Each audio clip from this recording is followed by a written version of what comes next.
Didžiausias krosanas pasaulyje su 5 litrų kavos puodeliu. Pasižiūrėkite, kaip ir žadėjau šiais metais, viskas didžiausias.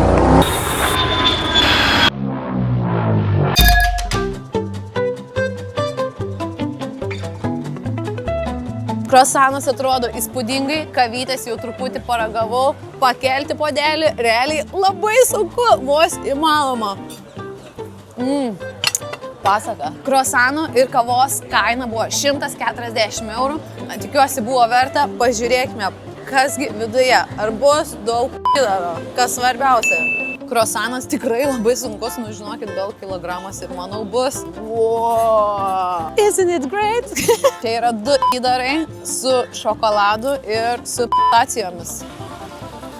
Ne per saldus. Biški yra batono, pasakysiu, tokio batoniukas skonis yra. Wow, šokoladinė nosis. Svarbiausia, kad įdarai nėra saldus. Taigi, kiek, Sandra, vertinam šitą monstrą? Aš sakyčiau, gerai, 8,5 šokoladinės.